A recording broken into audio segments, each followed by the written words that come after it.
Hey, Belmont. Nice to see. Oh my God. Okay, so uh, apologies for like everything. I'm still trying to get the chat working. I like the chat on the screen, so that way if I'm responding to something, if you're just watching the VOD, you don't have to go look for the comments. It's just like on the screen. So I used to use Streamlabs. I don't know, I think it was Streamlabs to do the chat, and then for some reason that plugin just broke. I couldn't get it to work, so I switched to Stream Elements, which is sort of different but same. So if the chat is really hard to read, can I do anything about that?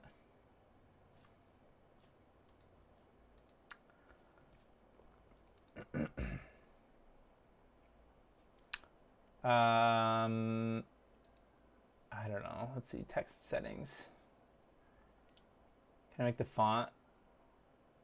I don't know. I give up. You guys are just gonna have to rough it. Put it up. It's so bad. It's worse than having the chat there because you can barely read it, and I can barely read it. That's weird. Okay. All right. Uh, thanks, Belmont. You using some kind of reverse psychology telling me not to watch this, but I'm still here. Yes. Welcome. So, this is a stream. This is a stream. One of the streams of all time. So what is today? Today's Wednesday. Last Sunday, we successfully soldered the flex cable on the PS2 Retro Gem, which is behind me here. Now, I said at the end of that stream that between then and today, I would figure out this. Basically, I wanted to verify off stream the state of the flex cable install. So that pretty much involved doing a couple of things, like basically finishing the mod. And I'll take you through the things that I've done. There aren't that many. They're like the bulleted list of things that were left to be done after I finished the flex cable and all the other stuff is not very big, but it's kind of all over the place. So I'll talk about it. We'll show it on the bench cam, and then we're gonna do a post-mortem, I suppose, of what I keep doing wrong, and not only that. Well, okay, so maybe I'll go and show you what has happened. That's the first thing. I'd like to show you how I got this way, and then what I'm gonna do with the last flex cable that I've got, the last spare flex cable that I've got from Dan. So I'm not gonna do that tonight. I'm not gonna redo the flex cable install. It definitely needs it, but all right, I'm gonna shut up, and we're gonna travel over to bench land here. Brother, okay. So, I'm going to do my best to, all right, let's talk about what, it's pretty obvious, here, once you see, I'm going to go, shoop.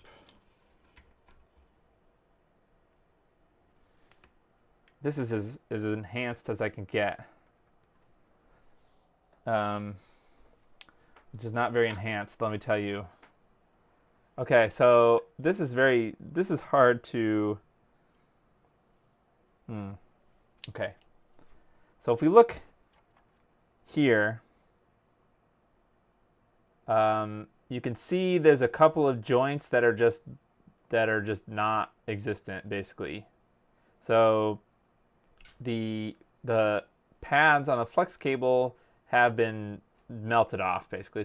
I used too much heat and kept going over the same area, and the pads on the flex cable, they're kind of there. Like if this was the last flex cable on Earth, I could probably make it work with some, I don't know, really super tiny wire, like I don't know, like 34 gauge or something I could use to bridge just between the resistor arrays or whatever these are and the flex cable pins. But I have another flex cable All right, so what I would like to do now, nice Belmont enjoying the night. All right, what I would like to do is I would still like to boot this up, but I want to take you through the steps because in theory this should still work. Obviously, it's not a good install, but I'll talk. This is really good troubleshooting. I can't claim that I came up with this. This is just the way that Dan designed the mod, but it might be a little not intuitive how you figure out if you have problems. All right, so the first thing that you'll notice is the motherboard is in the bottom of the case. So before I just had it loose. That's not really a necessary thing, but I realized that I went back and I watched Dan's video again, and he basically stops here when it comes to the disassembly of the PS2. This is a lot more of a stable base, and it doesn't require you removing the disk drive at all. So I guess I would recommend, if you're watching this before attempting this on your own, to get it to look like this as you disassemble things, and it'll just be a little bit easier. It doesn't really matter if you strip it all the way down on the motherboard like I did, but yeah. So the next step after doing the flex cables is, or installing the flex cables or soldering the flex cables, is to test the install. Actually, well, okay, there's a couple things. So, but this is a 39001 model. I am doing the 50,000 PSU swap on it. And if you watch Dan's video about the 50,000, there's a convenient way that you can test with the off the screen, off the side here. You can see I have the power supply. How does this mod compare in difficulty to other? I would not even say that it's more. It's in the same category of difficulty as the other mods. I would just say that I'm not thrilled with. I don't know. At this point, I don't really know. I'll tell you more about my thoughts. I didn't think that this was really that difficult last time on Sunday.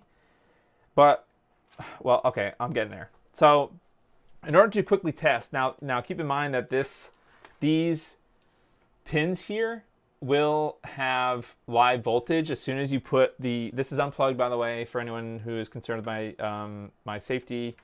It's not plugged into wall power, and this has been discharged.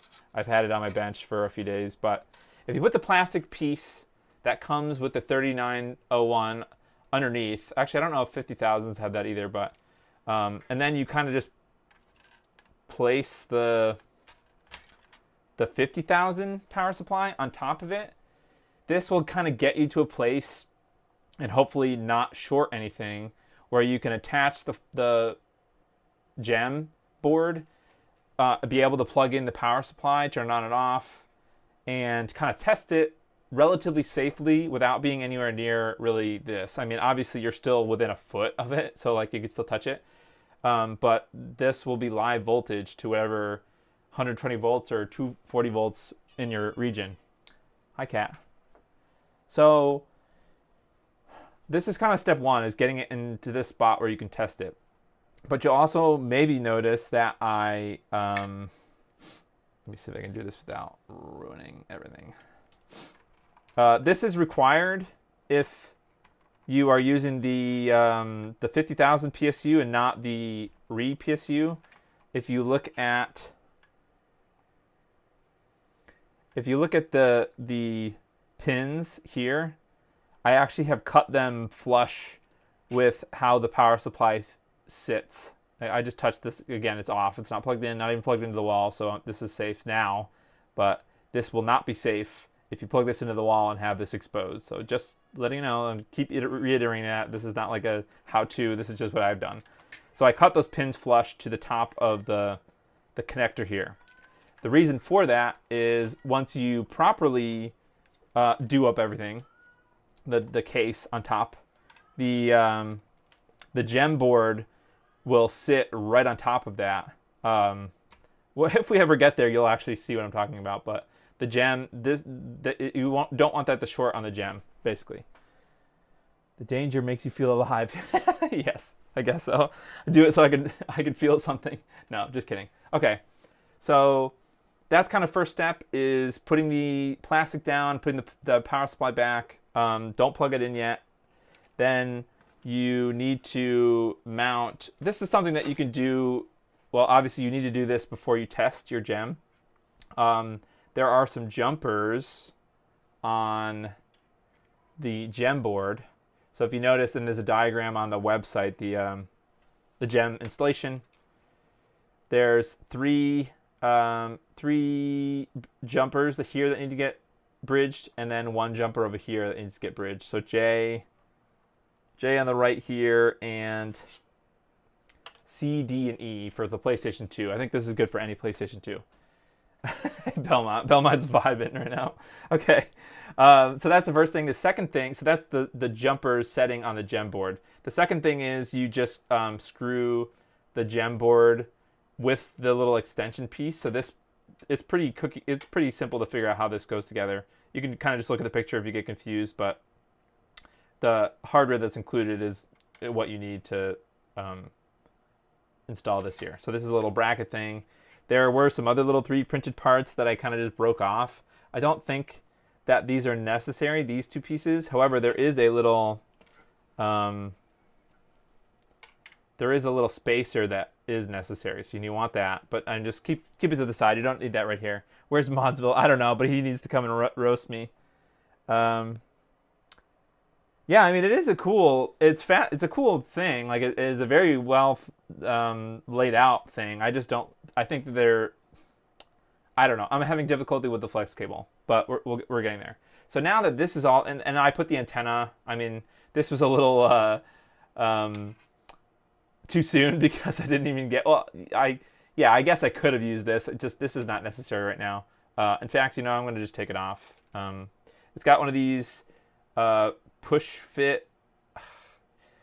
It seems to be used a lot with antennas, like if you have a drone or something. It's like the similar antenna for a drone. And vibing. If you have extra parts, it means you are more efficient. Yeah, that's right. Extra, just making up where parts go. Okay, so now it's just a matter of putting the gem board. I learned this the hard way, that the black piece, the black tape side needs to go up in the connector, the flex cable connector on the gem thing. Because I had it the other way around. I'm like, why is my mod not turning on? And then I realized that the black part needs to be facing up. So now it's just a matter of plugging in a mini HDMI cable, not a micro, which is what my camera uses, and not a full size, unfortunately. And then once you get everything situated so that it's not flopping around, you can plug in the AC power. So what I'm going to do is I'm going to turn the TV on.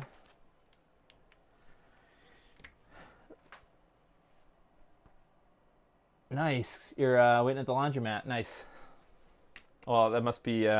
What country are you from? Shurger.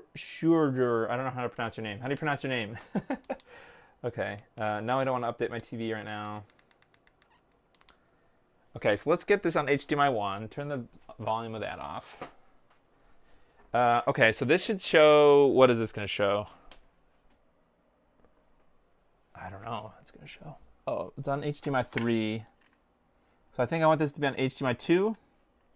That'll be this HDMI cord. All right, let's how are we? Oh gosh, sorry about the no signal. That will be fixed in a second. All right, so I'm just, I guess, here, actually, I'll do one of these for you. Okay. All right, so you guys can watch the horror unfold. No, I don't think anything's gonna like spark, but mini HDMI. No, micro is worse than mini, but yeah, I agree. It's kind of, yeah. It is nice, though, that it does fit inside of the PlayStation without, it's a no-cut, basically, for the fat. So that's really a convenient thing. All right, so now, plugging this in. Oh, the other thing I want to do is you probably want a wired, a wired controller. It just makes it easier testing things. There is a button command that will be using the OSD command. So again, I'm not plugged, nothing's plugged in. So you probably want to do everything, or get everything set up before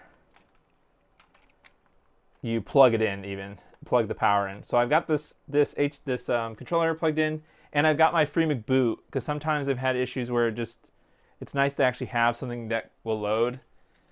Well, this is one of my FreeMac boot systems. So living in Denmark, nice. But you are from the Faroe Islands. That pronunciation was spot on, nah. Nice. Okay, so now, I've got my controller over here. I've got my power cable plugged in. Metal is away. I think I'm not forgetting anything. All right.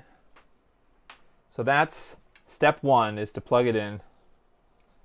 Now, I'm just going to flip the switch in the back, and that you want to make sure, well, actually the first thing you should do before you even plug in, and I verified this already, before I did any other, like right after the stream, not right after the stream, but I didn't do anything else to the system. I didn't plug the gem in, but the flex cable was installed, and I just checked it with analog video. So analog video worked at the end of the stream, at the end of it actually would still work, probably, as long as I didn't bridge any points. So analog video works fine at this point. So that's like one key thing to know, that like the PlayStation's not messed up, but it's something to do with the gem. So that's step one. Step two is kind of like go through the steps to see if the gem, there's an OSD. So there's a lot of things to happen to make like that step two work, right? Like you're not just verifying that the installation was done, but you're also verifying that the controller works, because oh, hey, Sean. Nice, you got your gem in the mail. Cool. You're basically testing all of the pins. Well, technically when you do the OSD, you're testing the controller pins too, like the controller lines. That's a little tiny flex cable off to the side of it here. But I hope that makes sense. Like you're testing a lot of things at once. So if you can't get the OSD to pop up, then obviously it's something to do with the OSD points. And I'll also show a diagram from the gem installation that you'll know what I'm talking about. You'll know where on the flex cable you should look for if you have issues. So I'm going to boot this. I know for a fact that it's not going to look right. It shouldn't look right. I don't actually know if this is going to boot and show. I just want to get into the OSD. So we're just going to wing it. Okay, so I have a red flashing light on my gem, the gem board. Okay, good. So the PlayStation booted. Let me see if I can. I need to flip this over, because this is my. Let me see. Transform, rotate. Okay. All right. So now to test the OSD is left L1 R1 right on the D-pad and circle. So hold it down. So that means that my controller pins are working correctly. But then there's the system, and then if we go to debug self-test, this is where the problems arise. So the first time, I'll show it again, Ricky. Drop test, that's funny. So you'll see a bunch of X's here.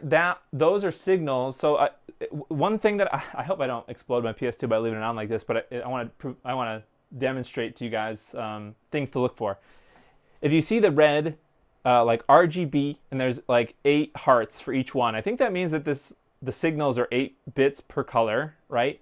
So we need to verify that every single one of those pins is connected. And what's strange is, I know for a fact, if you guys looked before, there were some black lines on like B4, 5, and 6. Like those are all, see the hearts are changing. See that?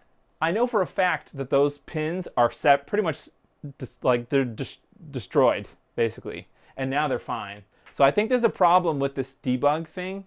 One thing that I've noticed when I first booted it up and I got to this, I'll answer questions in a second, but if anybody has any. But I have a bad, I don't like this screen, because when I first came here, immediately after testing, so this is what I did. I set everything up. I tested analog video, then I plugged in the gem, and I came back to here, everything was all hearts. Then if you see on like the bottom middle, it says reset test, right? So you press R1 and it will retest everything. But as you can see, it takes a long time, or sometimes never, on some of those pins, like on B, the blue line. See how they're changing to hearts now? It takes a really long time, and I don't know at one point if it's a good signal or not. So I had this when I was doing, like, the first time I was here, I got all hearts the first time, but I don't really trust that because I think Dan probably tests all the gem kits before they go out the door, or somebody does. Whoever runs the firmware probably tests this. But when you retest it, you should retest it yourself, I think, the first time. So you shouldn't just come here, see all hearts, and be like, okay, I'm fine, my install is good. You should reset it and see what happens, in my opinion. I don't know what that's doing. I don't know what's causing the X's. I just reset it again. I don't know what's causing those, but if it's just a hard X, then that means you have I think that means that it's disconnected. It doesn't work, or that those pins are not connected. I think Dan mentioned that if it's like an L or a sideways L or something, that's a short, not connected. But I think X means not connected. Open an actual game and try to test it again. No, I know it's fixable, CO, for sure. I'm just looking at the chat now. It's fixable with the flex cable that I have, probably, if I did a lot of manual labor. But I do have a second flex cable, and I ordered those low profile.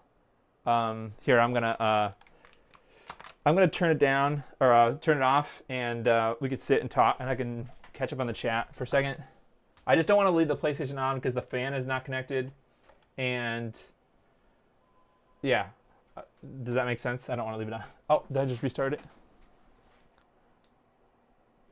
Okay, so I'm going to respond to comments now. Let's see. All right. We'll get back to the Flex, Ricky. That's what happens when you install it upside down. OSD is up, looks good, yep. Yeah, it is kind of, I like the hearts. It's kind of Zelda-esque. The Dreamcast one did this too. Okay. Yep, hit R1, yep. I definitely reset it. Open an actual game and try to test again. Okay.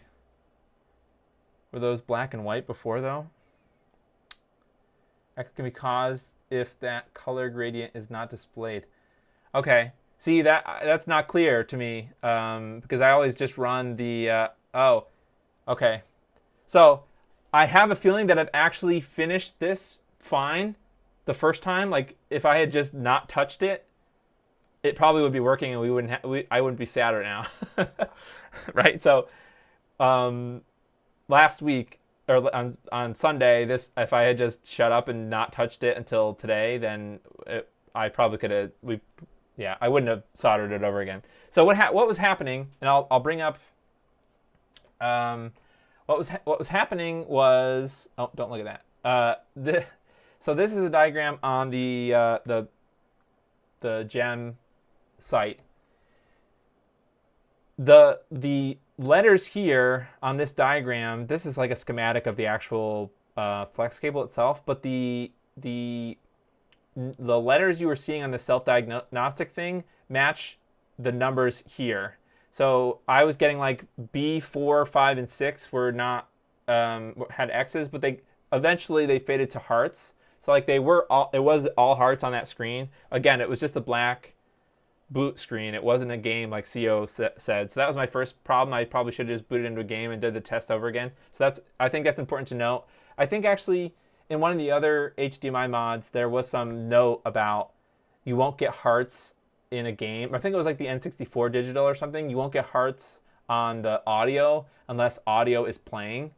So like you need to be in a game that's playing audio to verify the audio, something like that. So it's probably the same way. You need to be in a game that has all the signals, all the bits, before you do the test. So yeah, that's probably. Anyway, so yes, you're right. So RGB is in the middle here, right? So this is why I knew to look on the right side, and this is why the right side of my flex cable is now I thought it was damaged. It looks like it's still making connections somehow. Maybe just the top pad on the flex cable because it's castellated and there's pads on both the top and the bottom.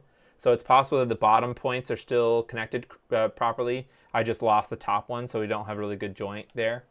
And right now I'm just getting X's after you wait. So I probably should boot up a game and test it again. I was getting an X for like one of these green signals. So if I went over the green again with solder, should I test it again in the game? That'd be really bizarre if it still worked, even though it looks terrible. Hey, Krista, hearts should all show okay in the system menu. So they do, but it takes a little while. It takes like maybe 5 or 10 seconds before. So like, again, I'm going back to the first time I opened up the screen. It was all hearts, retest, and then like B4, B5, and B6 were X's for, like I said, 10 seconds or something, and then they turned to hearts. The same thing with the sync, the H and V sync. So that's why I also touched up the side, because on the side, if you look at the picture, V sync and H sync are down here, which is the right little edge of the thing. So I went over that with solder. So yeah, I probably was okay, but I just went overboard. And so my problem is I kept, I do not recommend, now that I think about it, I don't recommend liquid flux, and I don't know. I don't know how it's like. Don't listen to me when it comes to advice for this, because I don't know. I don't know what to trust. I don't know if I can trust the OSD or whatever. But I'm curious if we got into a different game, if eventually the hearts would just go away. B6 and 7 often short under the flex due to the arrangement of the vias. Yeah, there's those little vias underneath the what are those, resistor arrays or something? Can you scratch the flex and make a jumper? Yeah, I could just bridge them, because there still is a little bit of pad left. I could bridge them with like 34 gauge probably. The problem is that they're very close together. So like I'd be afraid if you tried to get one of them soldered, you would pretty much, again, I don't solder with I don't use a scope.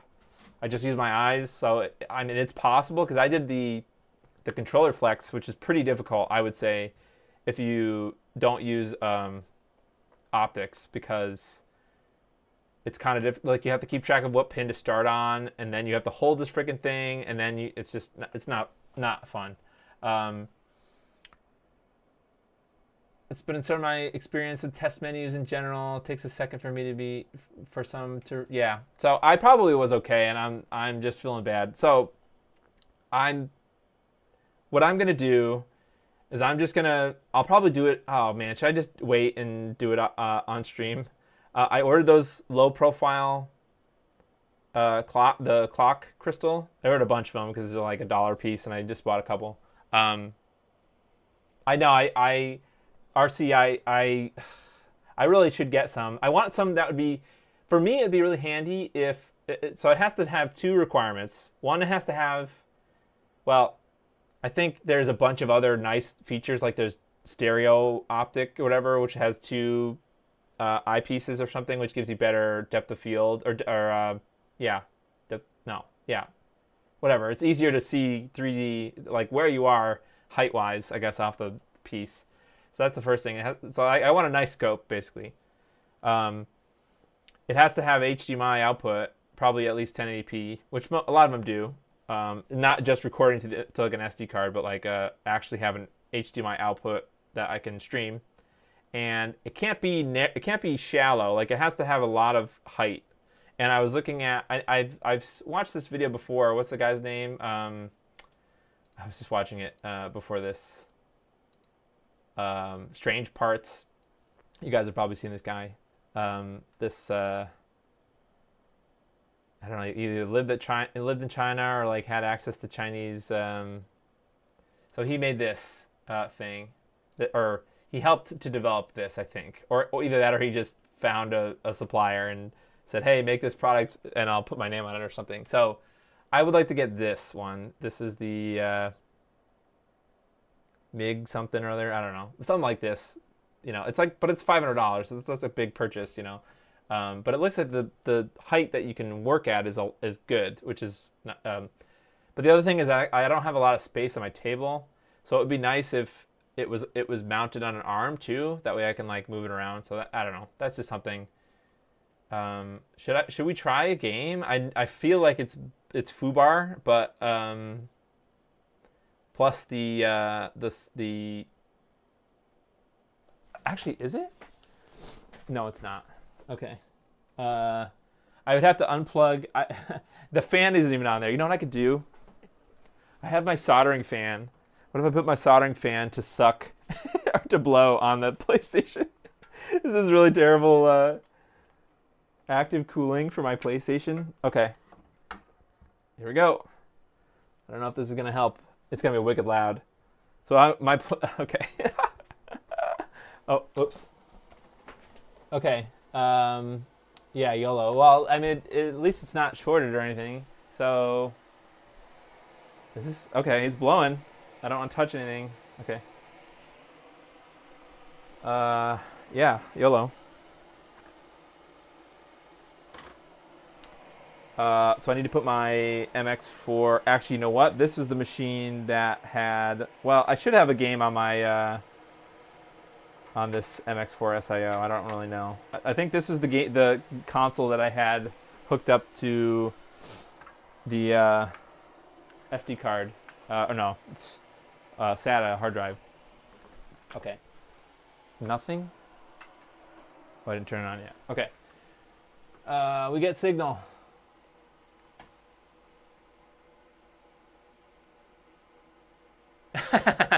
Belmont's freaking out. Bro, the chat has spoken. Okay, well, this is... Okay, before I do that, actually, here. This is what you guys are begging me to save, to try to save. This is the... put this on 3...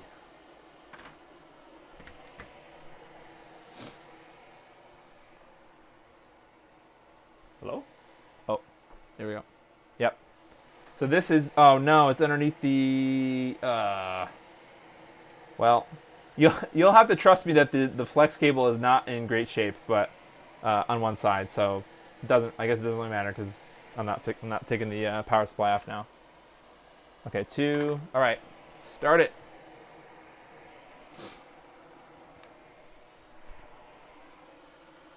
If I'm not back in 5 minutes, wait longer. Yes, indeed. Okay, so it looks awful. You guys are seeing this? Yeah. It looks not good. So let's go to OPL. No. Yeah? I think it's this one.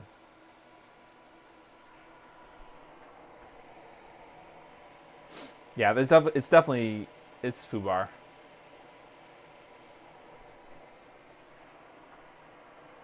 Oh. Well, that's just a black screen. Okay, now there's not anything showing. Maybe maybe OPL is not configured right.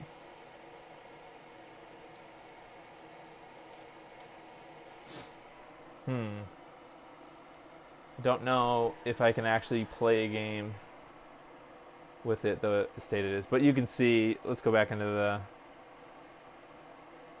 It's all blue is all borked now. See, it slowly changes to that to not borked anymore.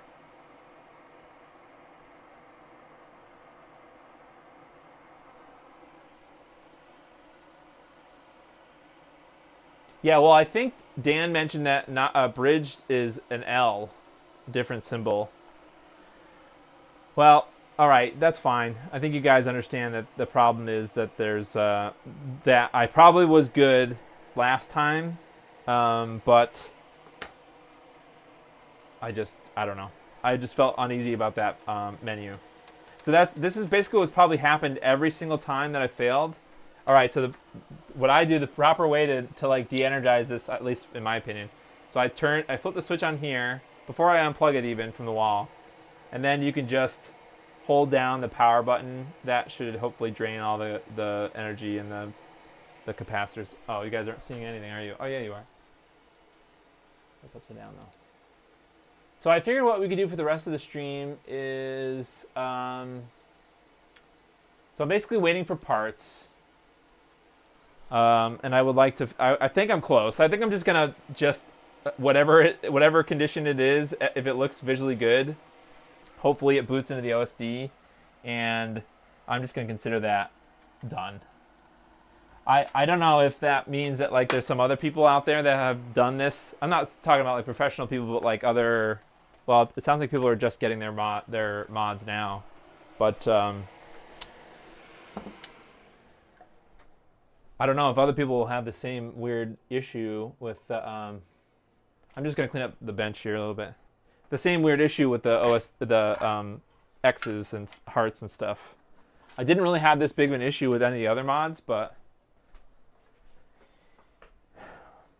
yeah. Or I guess we can look at the we'll look at the flex cable. I could check the pins, but like I said, I'm not gonna go too crazy. I'm not gonna rework anything tonight.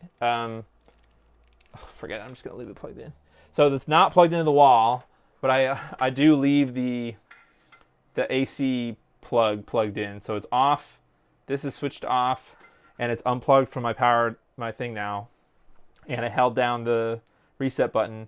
So now this should be pretty well de-energized. Moving any metal bits just in case it's not for some reason.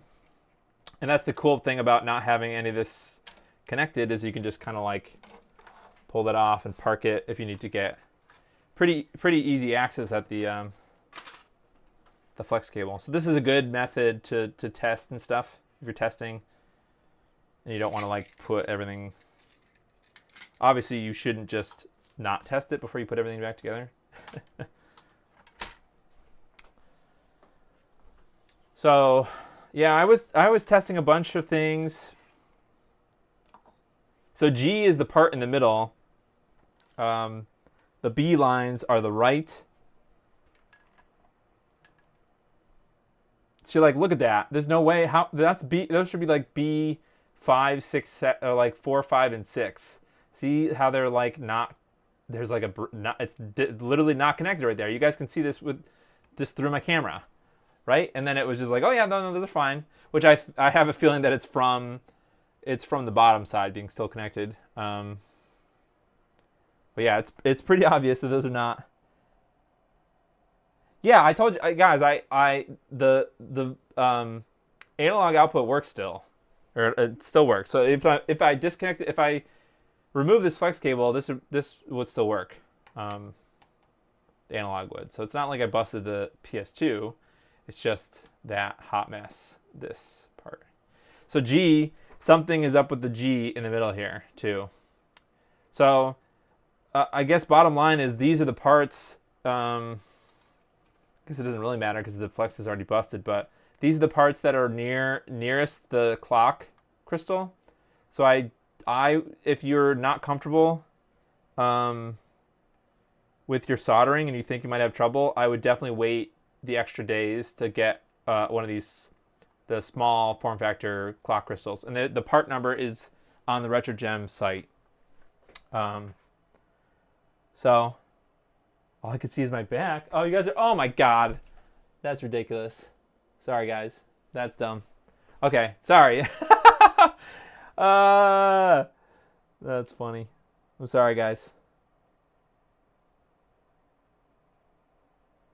Okay, cool. Sorry. I was just watching myself. Okay, so what I was talking about is the this is the blue. I'm like, look at that. The blue lines, so the blue lines are like the right side here. Those look obviously like straight up not connected, but I have a feeling that they're probably, like I said, since the flex cable has pads that connect on both sides, that it might still be quote unquote connected somehow. And then the G would have been in the middle here. And what I was trying to say is those are the parts that are closest to the clock crystal here. So I would definitely take the time to order the small one if you're not confident with your soldering. Can't zoom in more? Nope. This is that's as much as we get. So I'm pretty confident that when I get to the other crystal, we'll have another PS2 Slim stream. I'm gonna desolder. I'll remove this flex cable, we don't have to remove the small one, so this should go a lot quicker next time. But it might be fun because I don't know, I might lift this capacitor here or something and lose it. So this French text on the PS2 PCB, I don't get it.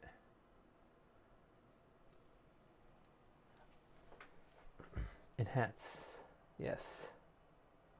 Oh gosh, okay. All right, so what I figured that we could do for the rest of the stream, since it's only 9:40, I figured that we could try to work on that my NES, my Open Nintendo build, and there's a couple things that we can do. So I'm gonna take the gem off. Bye, Gem. See you soon. What's interesting is actually I never really talked that much about the time I did the PS2 Slim. The PS2 Slim has a different flex cable that connects in the controller ports in the front of the Slim. So like there's some exposed vias in the front here. Those were very fragile. Again, I was using the pre-production flex, and I've been told that they're different now. The production ones are different, but they would, like, as soon as you heated them up, the traces in the flex cable would just sever on some of them. So at one point I manually soldered a wire from the point on the PCB to the actual gem pins, like the pins on the flex cable on the back here. So I had manually soldered like 3 or 4 wires on the back here because I wanted to test. Basically, because it's a flex cable, you have to take out the whole flex cable out of the chain. So like whatever the point the signal comes from on the board, I soldered that directly to the pin on here. It worked, but it was such a pain in the butt. So, okay, let's I'm fired. Yeah, well, I only work on my own consoles, so, and I was pretty, most of the time I feel like I have my stuff together when I do mods and things, but I was pretty explicit last stream by saying that this is not a tutorial. Please don't, I don't know, don't take this as a tutorial for anything, because I had never done it. And actually, you know what? None of my tutorial videos should be taken as actual tutorials. It's more, well, you know what I mean. Actually, I know you guys don't want to talk about that, but I don't know. All right, I'm over it. Let's move on to something else. Yeah, the Open Nintendo. So, if you're not familiar with the saga that is the Open Nintendo and the replacement power adapters for the NES, original NES. I hope this is not a bait and switch for you guys. I wanted to put a different thumbnail, but I figured that some people who have been watching are curious about this. Oops. Okay, so here's the Open Nintendo in the box. So I need an original RF adapter, and I've got the, we're going to recap it today. And then I need the Open Nintendo itself. So I think I should be able to get this NES working. So,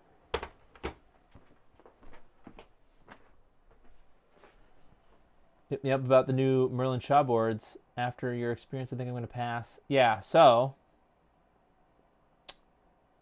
if you don't know, I've been talking about Merlin Shaw replacement power boards for a while. Basically, ever since I heard about the project, I thought it was a really cool idea because, for the most part, it's a simple board, right? So the idea being, okay, replace the old RF module, this whole board, with just simple circuitry, quote unquote, to maybe give you a couple of added features, but basically trying to keep the cost low and be available as a replacement in case maybe you're doing an Open Nintendo or you want an all new build or something, or maybe your original RF adapter is shot or it's corroded or something that you can swap it in.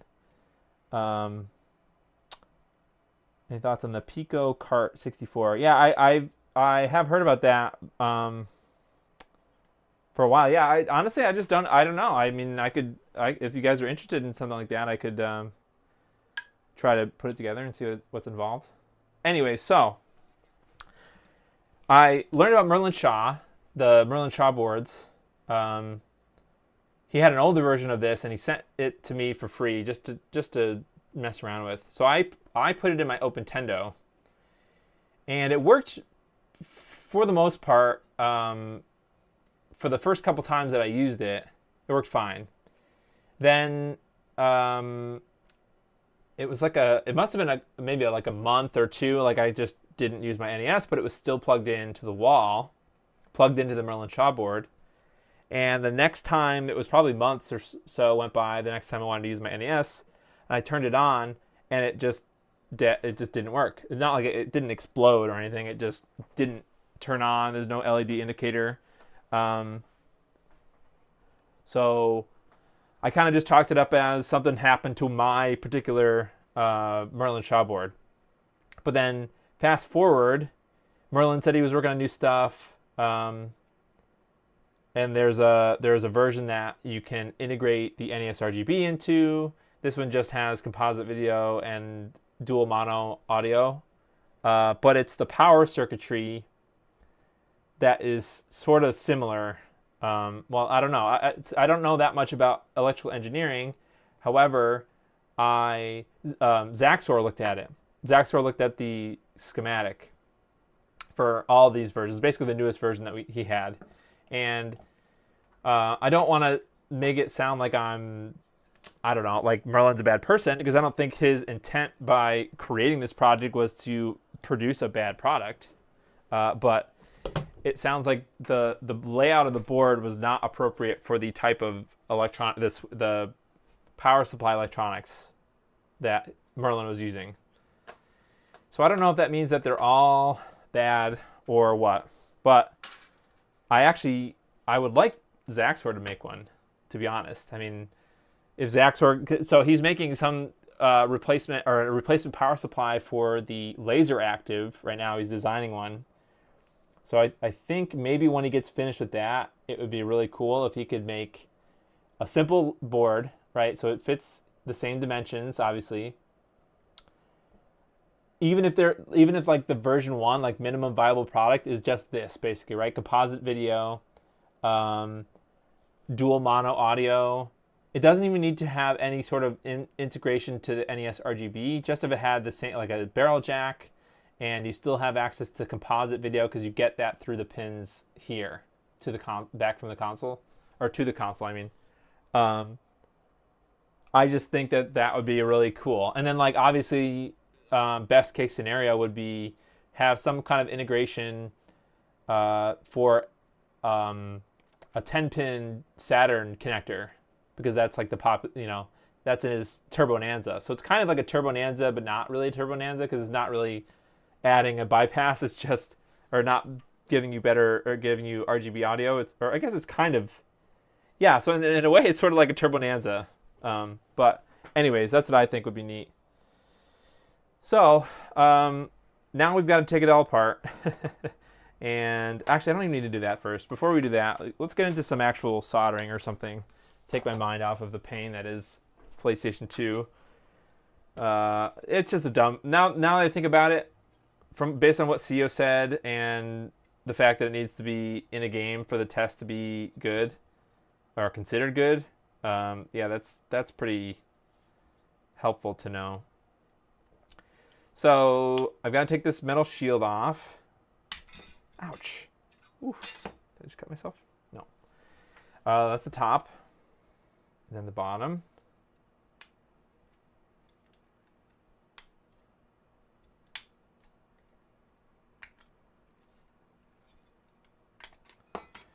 So this gives us access to all the points. Okay, so that's this.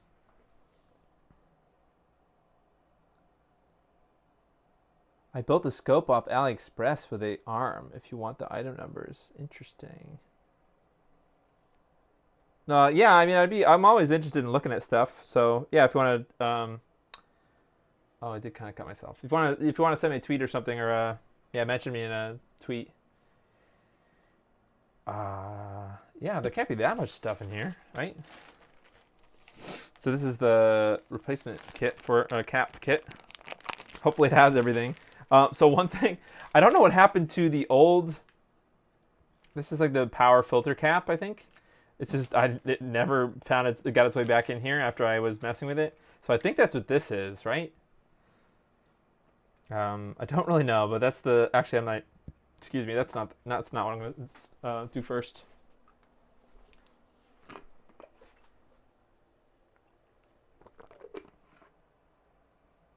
I need to take my power RF module. I don't even think you need to do the other caps in the RF modulator. I think, or the whatever this is called.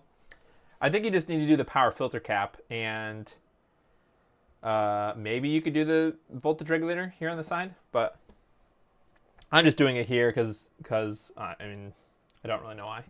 So all right, I'm gonna put away my lead-free solder, even though I think I found it intriguing to work with the lead-free solder. I just think your technique needs to change a lot. Was it Krista? Were you talking about it on Twitter? Your technique or something? It was like somebody was talking about it not too long ago about doing a successful gem install. It was like I think it needs to be a little bit hotter than what I was doing. So I was soldering on 350, and I think someone mentioned 360. But then also basically don't ever use liquid flux. Just use the Amtech, the Tachyflux. So, all right, let's see. I don't really see that much. I mean, there's all these parts. Maybe they just give you a bunch in case you're... Why do they give you so many? Mine doesn't have anywhere near... Oh, wait. I do have another component as well. Or no, that's to the Genesis. Never mind. This is the right bag then, right? Yeah, NES front loader. Okay. Well, I don't know. Maybe it just gives you all the options in here, and then you can just go as it is. All right, so let's add some fresh solder and start taking some caps out.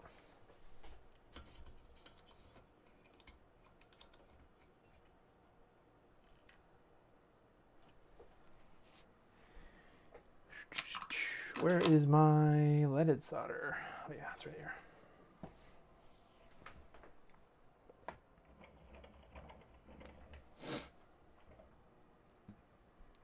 Yeah, I mean, people like Red Herring would probably say don't bother, like just play the game with RF, you idiot. But I do like the enhanced features of like all the added stuff to the power board that Merlin Shaw did. That's kind of why I like the idea of the project.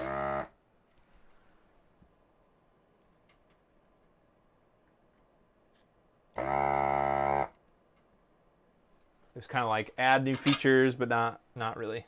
Whew. Okay, so this is C6 is a 10 microfarad. Okay. So do we have any 10s here?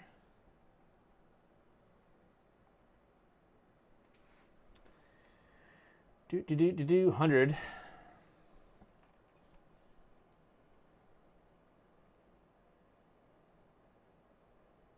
2.2. 1.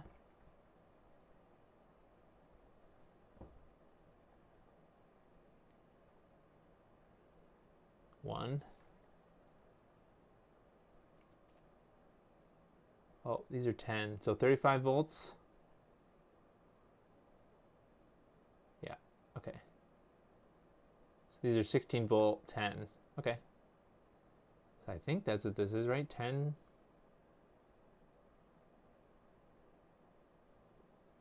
See, I can always just look up in the console 5 thing. My soldering iron. It's not my soldering iron. It's a desoldering gun.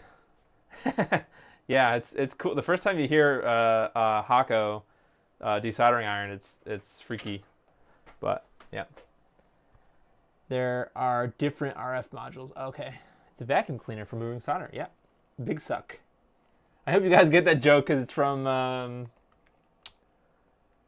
Well, you probably don't get it, but there's this other YouTuber.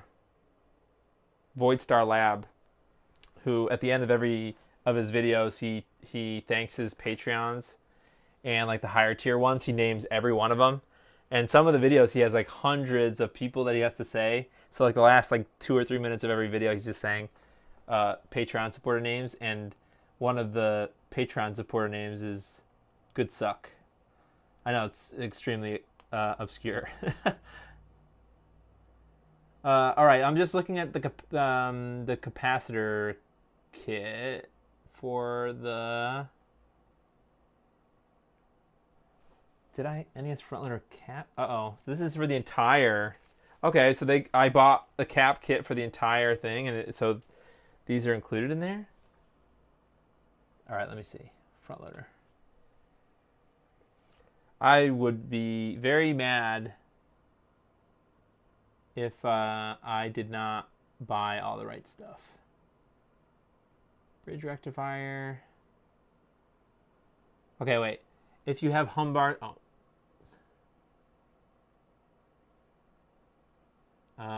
this kit contains all parts necessary to replace the electrolytic capacitors in the front-loading NES, and includes parts for the Mitsumi or Alps power module.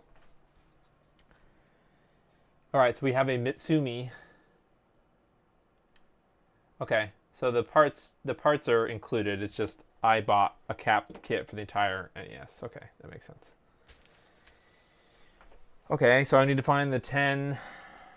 So what I'm doing is usually on console 5 is where I buy all the caps from. And if I'm confused about what parts go where, so here's the NES front loader kit. If I'm confused about where things go and it's not obvious, usually there's a list of capacitors here at the bottom. So I just went to that list, and it goes to this console 5 wiki. And then eventually there will be a list of things for capacitor list for power supplies. So in this case, I'm looking for the Mitsumi power and modulator PCB TDK. So what is mine? Mine is a TDK T31V. Okay, so let me scroll to the bottom. Mitsumi power and modulator PCB TDK T31V. So C6 is a 10 UF. That didn't really help me. C21 is a 220. No, I have the big chunky cap. I'm missing. I just don't know if these fat ones here marked 10 are 10 nanofarad. No, that's 1. No, these ones I think maybe. I mean, they've got to be. They're in the same sort of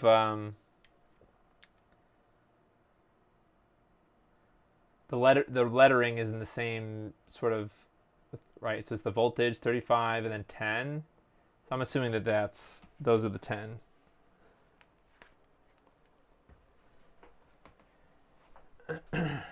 Well, I guess I just got to do it. I don't see. Let me just double check all the rest of them. This is 100. Maybe this means 10 farads though. That's different than 10. Let's just keep looking. This is 100 microfarad.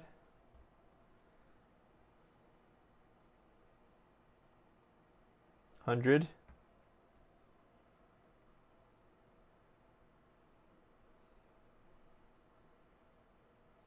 100. So the only thing that says 10 on them is this. 100.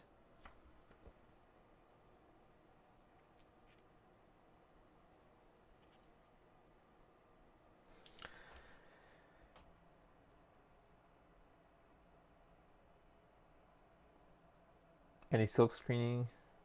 There's polarity markers, which is good. All right, I'm just gonna send this because I don't have any other 10 parts that say 10 on it. But that's very strange. Normally, it's more clear about the. I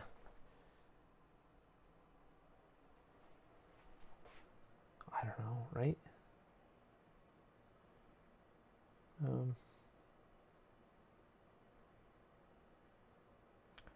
105C, 35 volts, 10. Oh, let me look. Is there a new list? Demsia 10s? Yeah, probably. I overthink a lot of things. Let me just see if there's a list of cat parts. All right, fine. Send it, says John. That's just how we roll. You know, don't be cautious. Just destroy all your stuff, man. Just do it. These little tiny capacitors.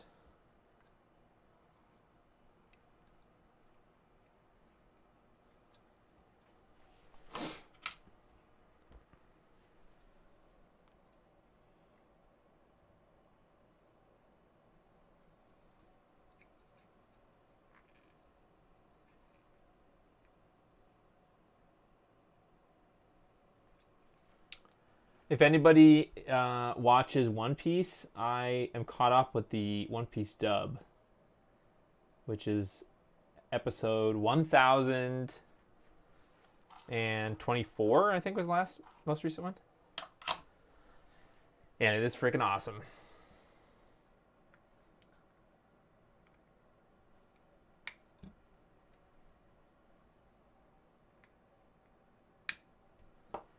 Okay. One. All right, let's. Whoa! I got some paper in there. Nice.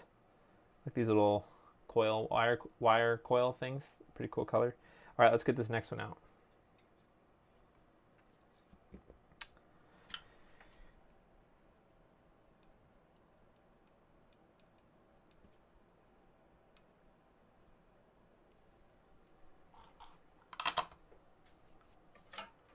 Get my sucky desoldering iron.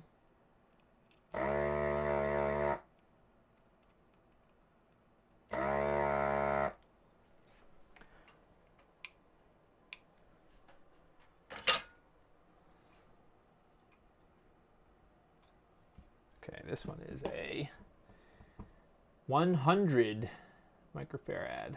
Okay. I think I have a bunch of. Well, that one is a 1 microfarad. This one just says 100. Okay, 100. This one says 100 also.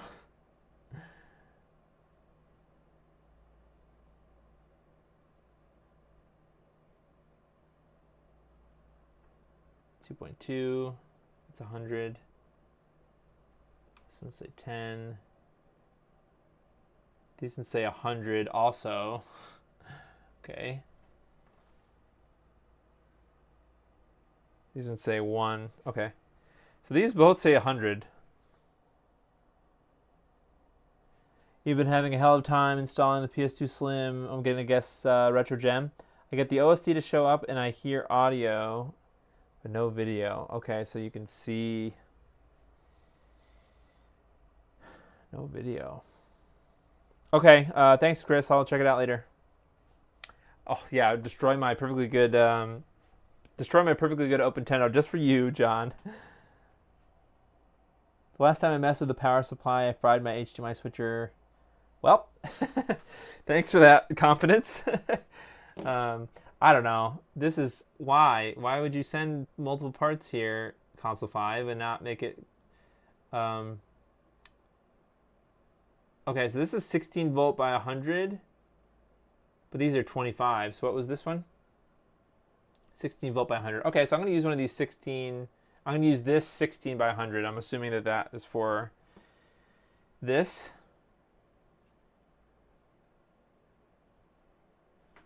Okay. Getting all my things lined up.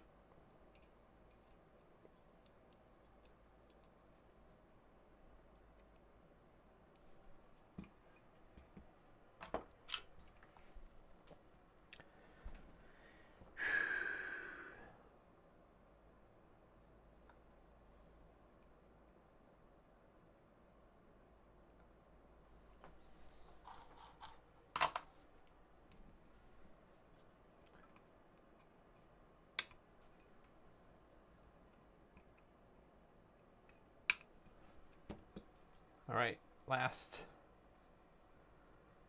new one.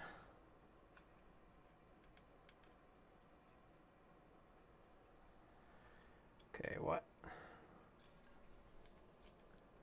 Oh boy, there's a little tiny surface mount capacitor right here. Where I need to desolder those two things, and there's the surface mount cap here. I hope I don't rip it off.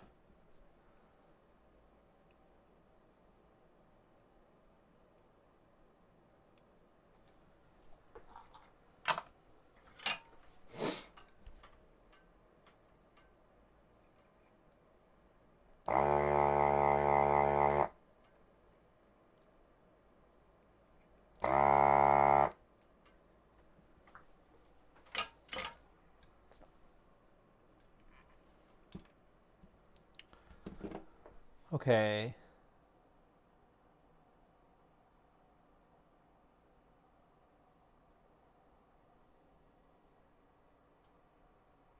Yeah, sometimes the cap console 5 cap, yeah, their layouts are not. I mean, it's good, but check out a picture of an existing Nintendo. Yeah, I could, I guess. It just doesn't help me with the new capacitors. I mean, I have the existing capacitors. I'm taking them out one by one for that reason, is I want to know, okay, this is the one I'm working on. The problem is the new ones are not labeled UF at the end. They just have 10, or at least that one did. Okay, so this is a 10 volt 100. So I wonder if that means, I don't know. It probably doesn't really matter, huh? Guess I'll have to use another one of these ones.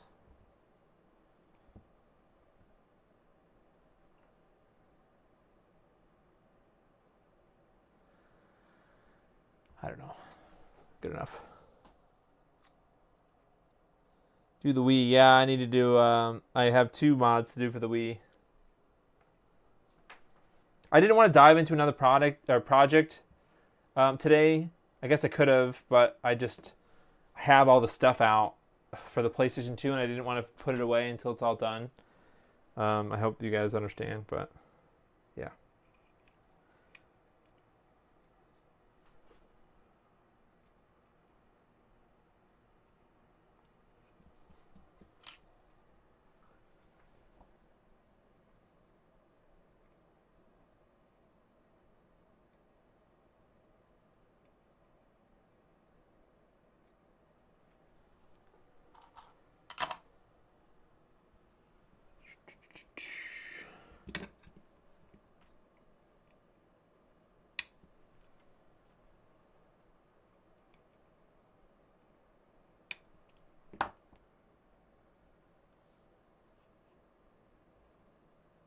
Okay. I think we're good. Actually, I don't know. Is that cap too tall? Oops, I didn't even think about that.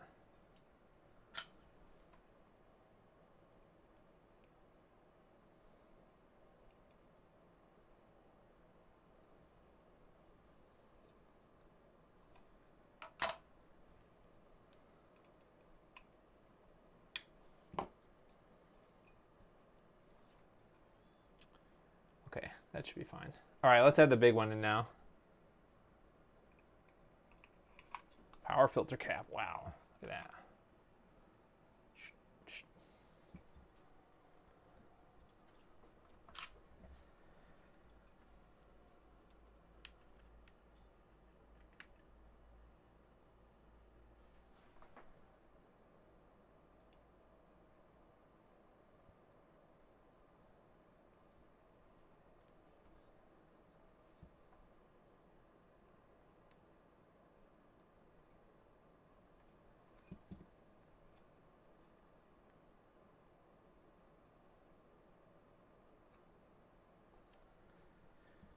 All right.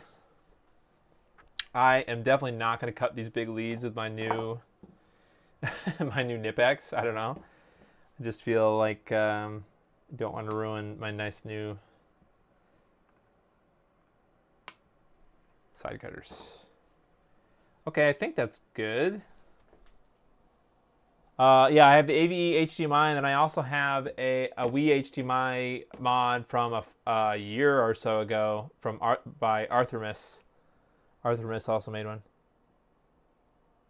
They usually give enough caps for multiple board revisions. Yeah, well, the problem, yeah, that's fine. I think I've got all the values. I think they just like the 10 ones were not labeled, and then they gave you two different voltage ratings for both 100 microfarad, but like it's fine. I think it should be fine. All right. Well, I kind of don't want to put this back on until I've tested it, but well, actually, you know what? I do not know what orientation yet. I need to solder. All right, so that was part one. Part one was replace the capacitors. Part two is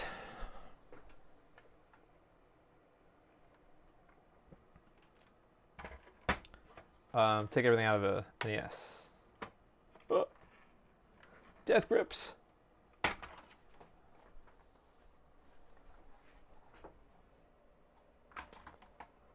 Okay.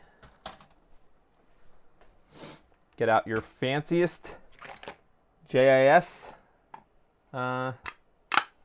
screwdriver. Speaking of, oh, here it is. This is my JIS tip. No, it's not. It's just Phillips.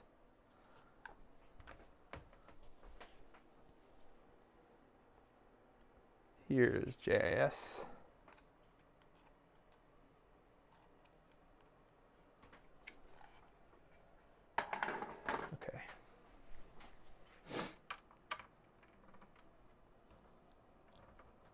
Yep, this is blinking light wind.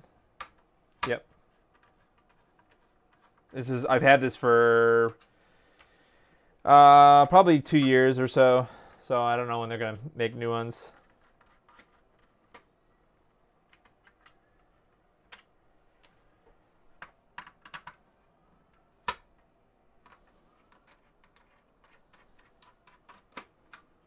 I sort of want a power drill screwdriver thing.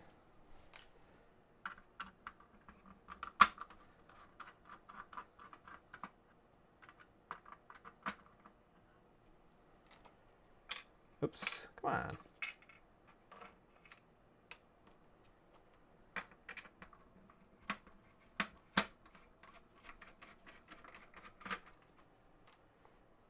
Okay, so that should be the top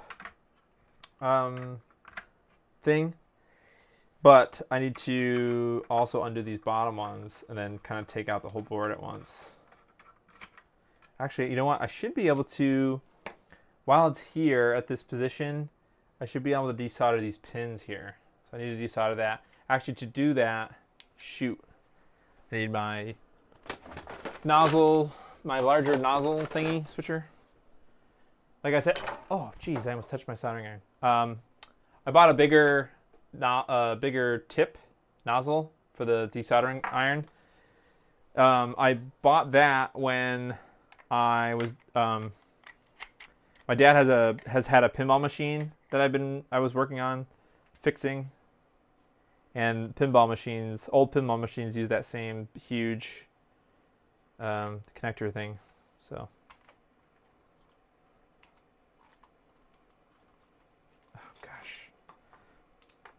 no. Don't melt my table. Well, I melted my desk cover thing. I could fix everything for you with a hammer. Yeah, just hammer everything. Okay, so we've got new tip. Needs some, looking pretty sus actually. You need some iron lead on it. Solder. Okay. Righto.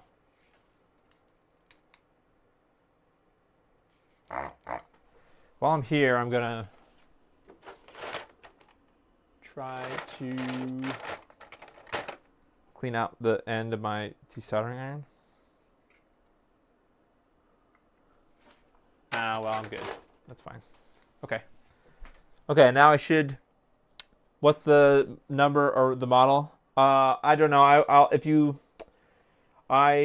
I'll get back to you on that. I think I looked on the Hako USA site. A friend of mine gave me 7 broken NESs. I'm gonna try to restore them with OpenTendo. You're gonna make 8. You're gonna make 7 OpenTendos. Yeah, that's cool. I mean, that's a lot of effort to fix 7 NESs. But hey, right on.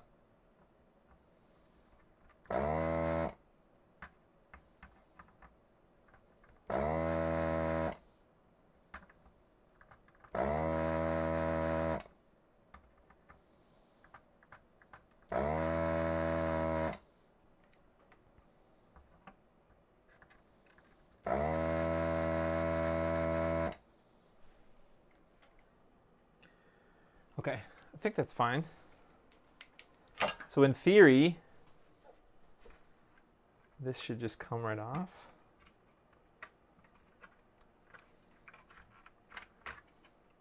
Oh, I shouldn't need this. Take this off. Come on. Oh, I forgot that this was 2 pieces. Okay.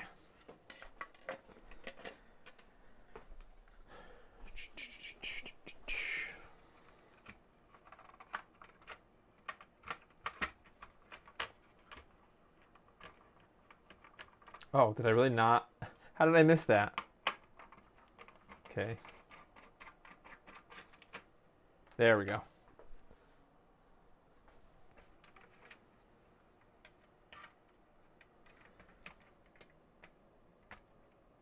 Okay, well, I'm trying to...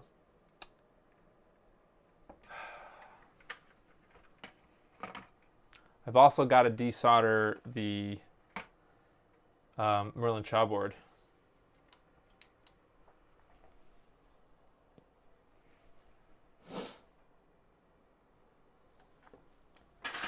While that's happening, while that's heating up again, I turned my desoldering iron off accidentally. I'm just gonna gather my. What do I need? Just this, and then a. Just a composite cable? Yeah, I guess. Oh wait, no. Yeah, no, it'll work with the yeah, composite. Okay, let's try to desolder this top side here. Yeah, that's a good idea. Rambro, it might just be a better. It might give you more. You might get more out of it, I guess is what I was trying to say. If you try to see what's wrong with them and fix the problems. You know what I mean? Like try to find out what each console's issue is and fix it.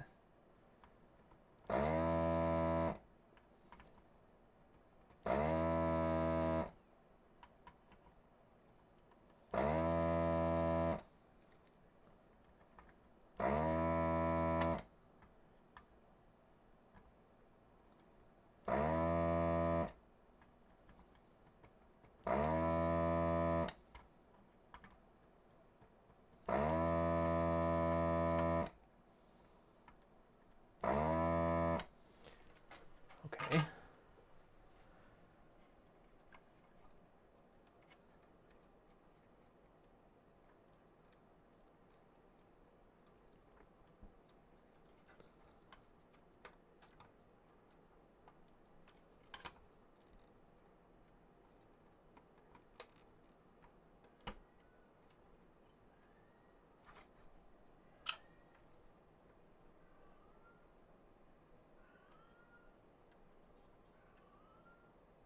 Whoops. That's interesting. I never lifted a pad on these on a new PCB before. Well, anyway. Oh, I forgot it was soldered on there.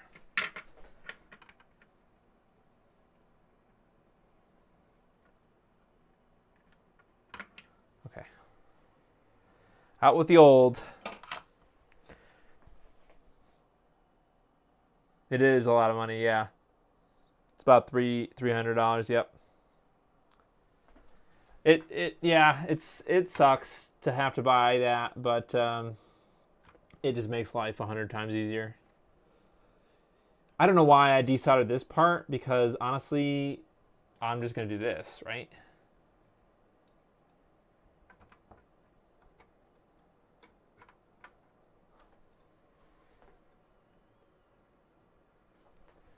Just going to make sure there's no crap in it.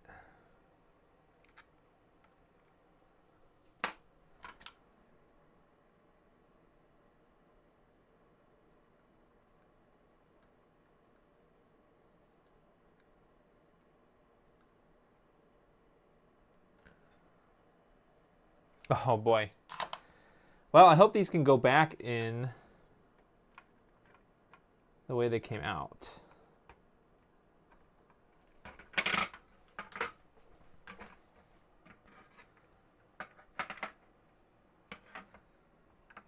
The problem is the vias here on this on the original RF board, they're like kind of square. So like, and at this point, the pins here that I've used for this are like crooked and stuff. So maybe it might even be easier just to do what I was starting to do and remove it. Oh, they have broken motherboards. Yeah. I wish that I'm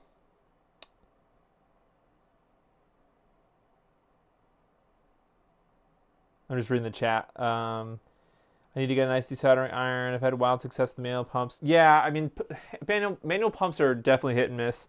However, yeah, desoldering irons are can be difficult tools to learn how to use also, because if you don't have a good one, obviously that's gonna make your life not easy. But also, if you don't take care of it too, then that's not going to be good. Oh, I'll just use some, now that I have some desoldering braid, I'll use some desoldering braid. Does that make sense? Like, sometimes you can cause problems with a desoldering iron if you don't maintain it. Did that make sense?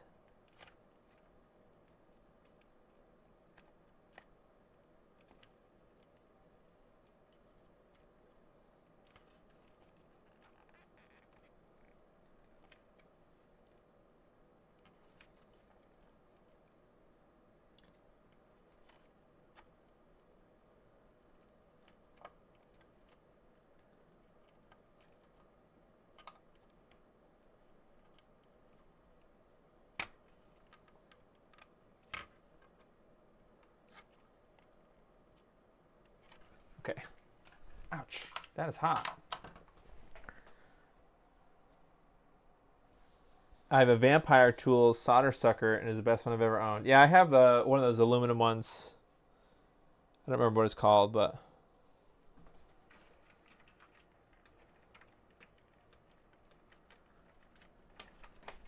okay, I'm just trying to wiggle this connector free. It's coming. Super slowly. Okay, good. All right, so now the job is to use this little bastard connector to put it back in here and line it up well and stuff. So I'm going to try to straighten them out. If you see, my pins are all like derpy because this white plastic has been melted and stuff.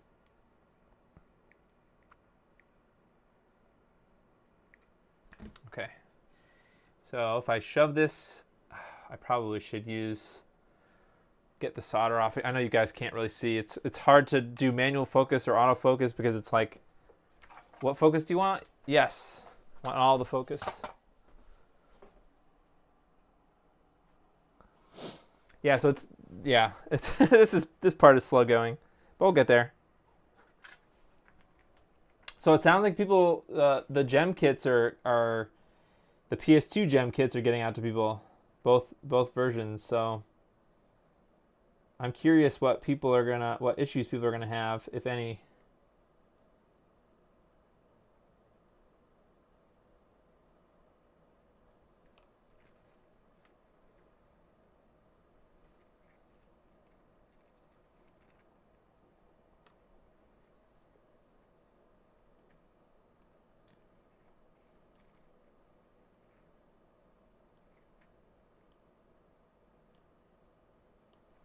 think it's fine. Just gotta...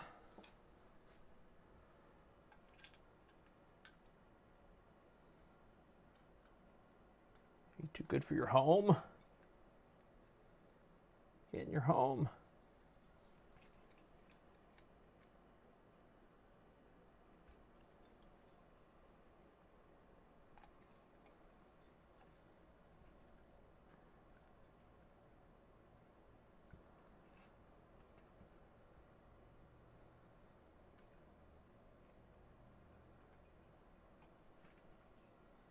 It's in there, just I don't want to rip any of the pads here out.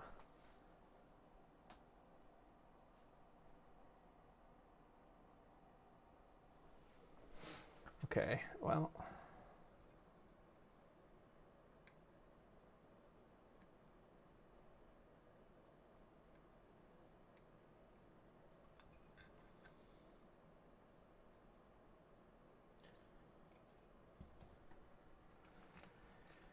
Dun, dun, dun, dun, dun, dun, dun.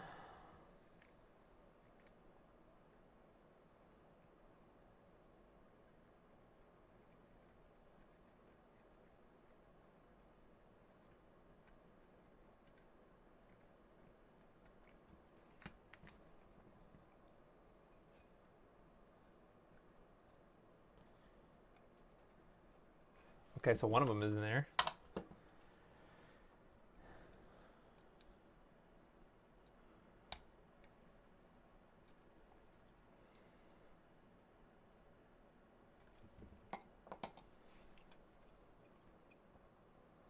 I might just have to like heat one up. I don't believe in flux. No, the problem is these are not physically fitting in the holes. I don't think flux is really... Is flux like a lube? Flux is not going to lube that. So what I would like to try is heating it up, and then with something that's not your freaking finger.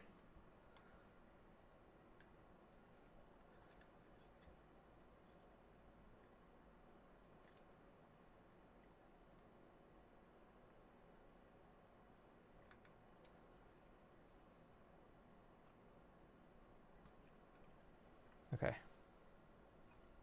Kind of like that. I did the first one there. I can do them one by one. Problem is there's solder on the pin, and now it's too thick to fit back in these holes that were like right sized for the square pins. But now there's like a square pin plus some solder, so.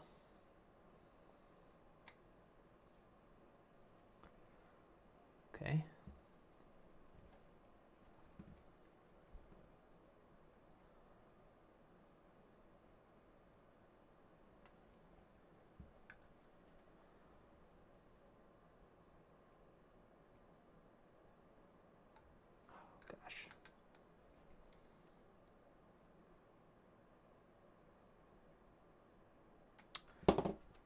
The stupid soldering iron keeps popping out. That's annoying.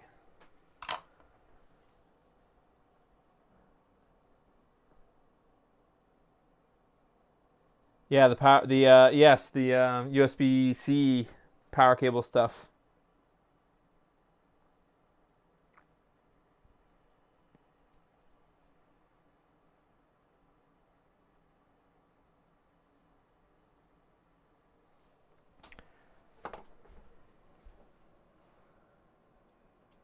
Oh, I hope this isn't now crooked or anything.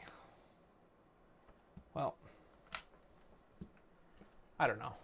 Just gonna keep doing what I'm doing.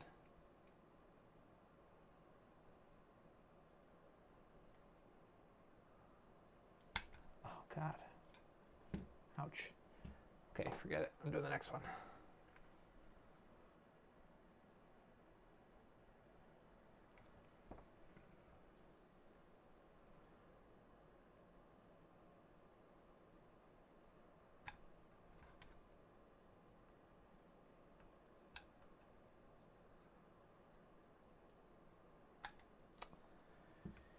Do.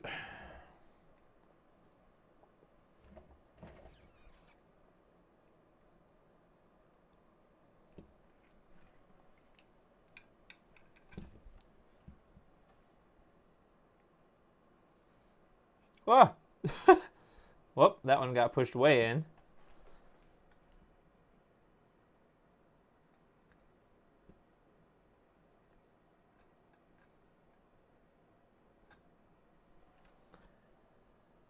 Okay, that's fine.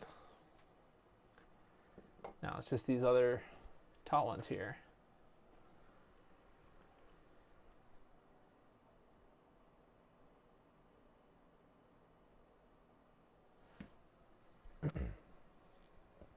Yep. Okay, so 2 more.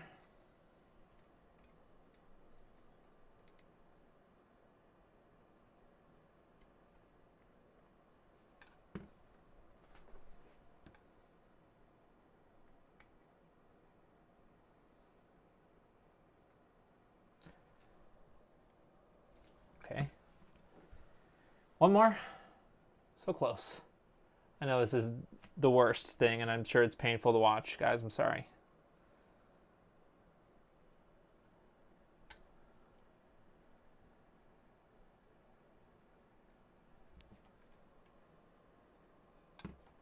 Okay. Cool. All right. That's fine enough, I think.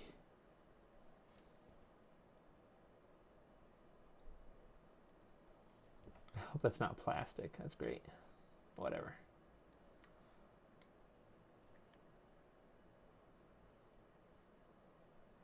I need to get some more of these connectors so I can just put a new connector on instead of having to reuse the same one 1,000 times. Wow, it looks great. It doesn't look totally half-assed or anything. Okay, good. Okay, now let's try to put this back. Actually, while we're here, what's interesting about... Ooh, I have to wick that up.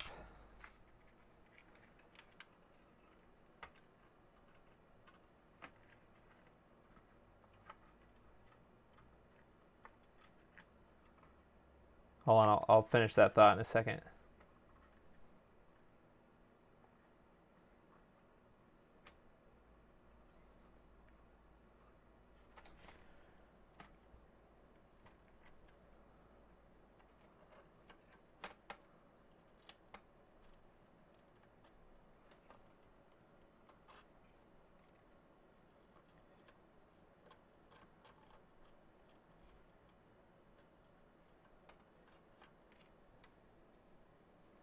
Yeah, okay, looks fine. What's interesting about the Merlin Shaw boards is that there was this little extra wire. This is actually to provide ground to the power board. The RF shield used the shield itself, the tabs on the shield and the shield itself to make that ground connection. So I thought that was pretty cool.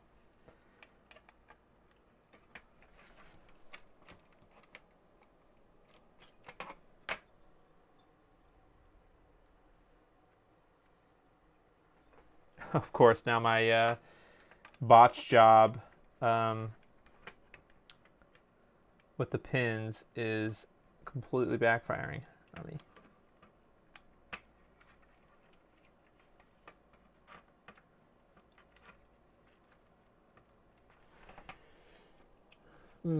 Yep, they're not lined up at all.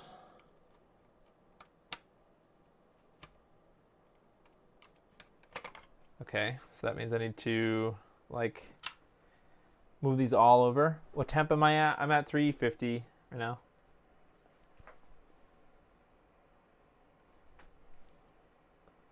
$350C. What? Wow, there's a lot of angels crying. I usually use flux. I don't know. Okay. So let's move this out of the way.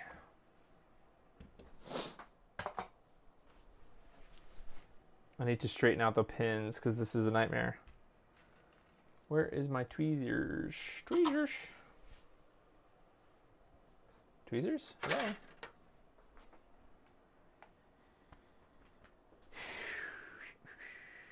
They're probably right in front of me and I don't even see them.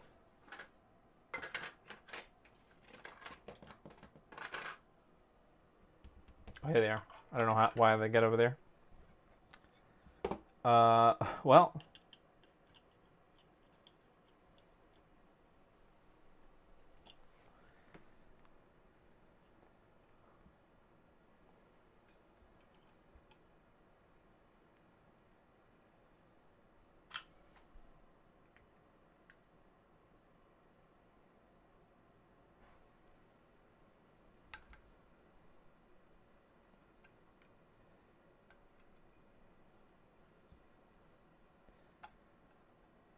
I feel like this is not a great way.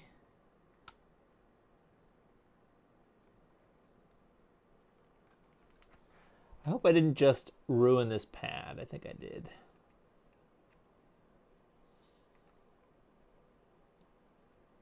Everyone's like, use flux, use flux. And I'm like, well, I think I did just ruin that pad.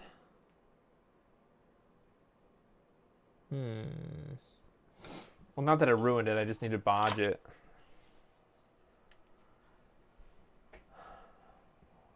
What's the issue? Yeah, I bodged that. Botched it. Yep. Sorry. I hate that. Okay, that's fine. I mean, it's not fine, but it does look like it's connected to whatever this ground pad thing, this big wire is here, so I can always find somewhere else and bridge that over. The problem still remains that the pins are not lined up.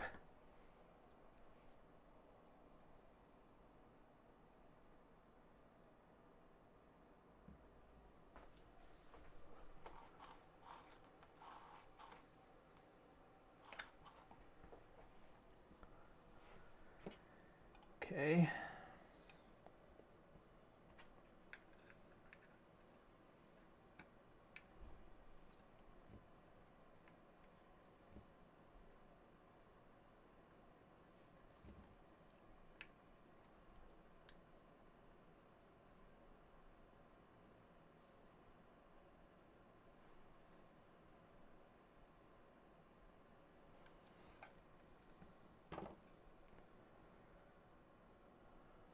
Okay. I think that's fine. Well, I think I can't. I don't feel confident testing this tonight. We still have to get it in the console, but I need to put a bodge wire to fix the pad I just lifted here. Okay. Let's see if this fits.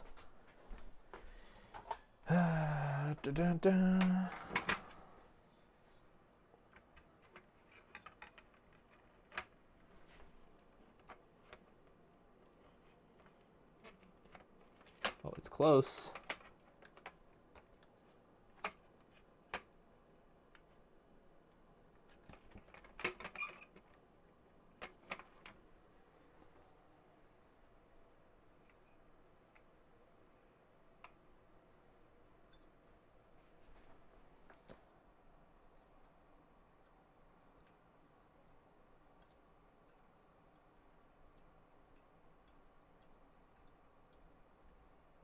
I was doing AVE HDMI this week. I thought it was good because all the point have continuity. I put more flux so it connected to the vias. Yeah, I'm not exactly sure what connectors the AVE HDMI uses, but I did the Ashita, and I know the Ashita, the Wii vias are kind of difficult. Oh, it is so close.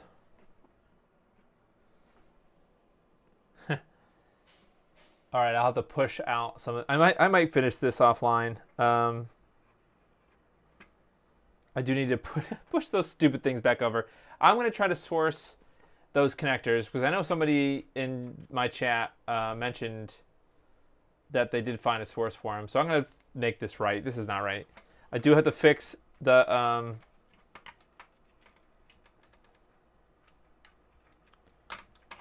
I do have to fix that middle trace. It should just be a matter of soldering a wire from the from this thing, the big connector, to this, wherever this that trace is, just somewhere on that trace. So I'll do that. That's fine. Only one off. Yeah, but then they all need to come a little further down too. So I'm gonna find the, if I can find that pin header. It's like this huge, thick looking thing, but I'm just getting more frustrated, and the more frustrated I get, then the worse job I'm gonna do.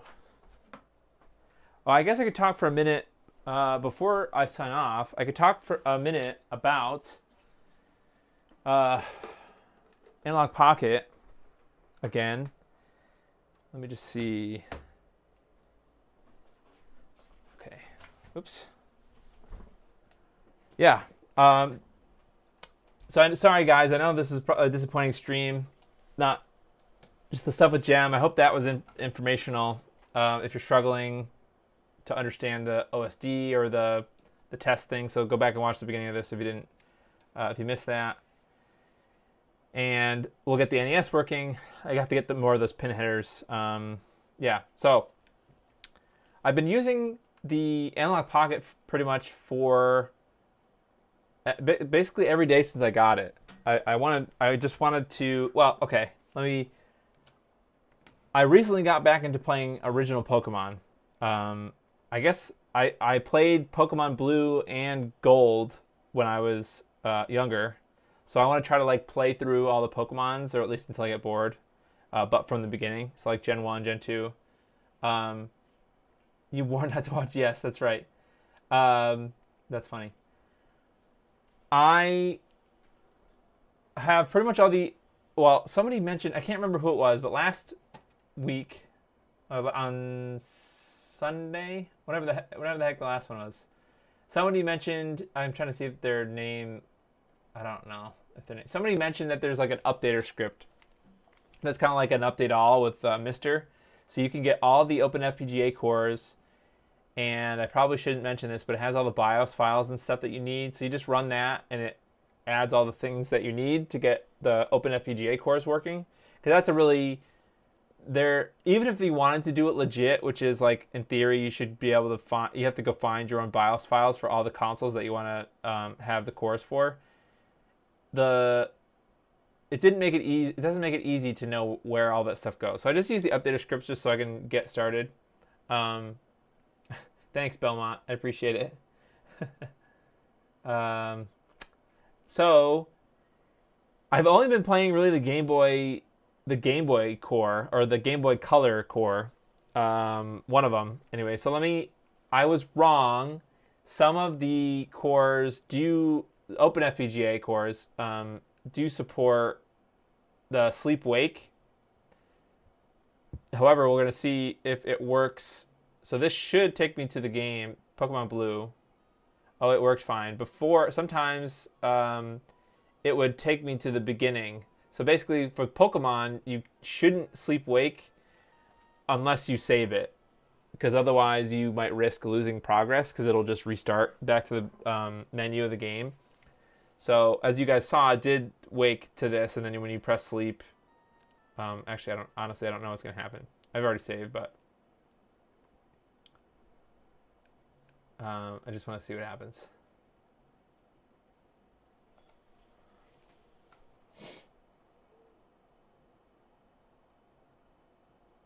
Yeah, see that? I'd be screwed if you didn't save in Pokemon. It would bring you back to the beginning. Now, I don't know if it's like I didn't wait long enough or something, but that's not reliable sleep-wake. And now, that's not a fault of the Pocket, right? That's the OpenFPGA stuff. However, I did see there's a GitHub that has a list of all the OpenFPGA cores, and it does say like it's very difficult to implement sleep-wake in those cores. So I really don't blame the OpenFPGA core developers either. It just kind of is what it is. It sucks that it's not super reliable. I just wouldn't rely on it. I would just save your game, like with Pokemon especially. But I mean, it's been fun just playing this. I did mess around a little bit in the beginning with Game Boy Advance. Like I'm gonna use it a little bit more and give like a more. I'm not gonna do a video, but I'll like at least I'll be able to talk about it if somebody asks questions or something. I just wanted to be able to experience it myself and kind of know more about it. The thing about the Game Boy Advance is actually you get less screen real estate with Game Boy Advance because it's not 4:3 or whatever this is, 3:2. So you get really good screen real estate with Game Boy games or Game Boy Color games, which is interesting. So like this is a really good way to play Game Boy games because it's huge. Look at the screen size is like massive. So I've been really enjoying Game Boy games. If nothing else, this makes for like the perfect, well, near perfect Game Boy machine. Like I said, the sleep awake not being reliable sucks because one of the benefits, I talked about this last time, with something like the Mio Mini emulator is the sleep wake is awesome. It's like near instant, gets you right back into it. And obviously I understand that it has to load some stuff with this, but it saves everything in memory, the Mio Mini. So you can even switch consoles where you can't do that with this. You can't switch to a different console. And then I would like to get a dock. And I've heard that maybe eventually that Analog is going to put the video modes stuff in the dock stuff. So it's not bad. I will reserve my thoughts about like Game Boy Advance stuff because I haven't gotten there yet. So I'd like to play up through all the Pokemon, which is, I don't know why that's like, hey, you want a part-time job? Start playing Pokemon. But last time I said if you're on the fence, don't get it. But I don't know. It's I can see you still will you might enjoy it. Because I didn't know that sleep wake didn't work in some of the cores, so just that one feature alone is like really important for me for like speed of getting back into it. But it's still not as perfect as the Mio Mini, which I think there's going to be a newer Mio Mini that's like wide. It's like more like the Game Boy Advance form factor. And if that's the case, and if it's bigger than this, or like the screen size is bigger, then that might be better. And I have heard that some people have gotten, there's a DS emulator for the Mio Mini. So that's pretty cool, playing DS games. So there's crazy emulators out now to compare against this. So this, for as many cool, for as cool as the appeal is that it's FPGA emulation and not software emulation, I don't care about that. I care about the features, right? The functionality. And if that's not good, then, the accuracy of FPGA cores doesn't really get you much if it prevents you from having fun, I think. And the barrier ever since I got that Mio Mini, which I still haven't found, by the way. I think it might be at my parents' house. Ever since I got that Mio Mini Plus, whatever.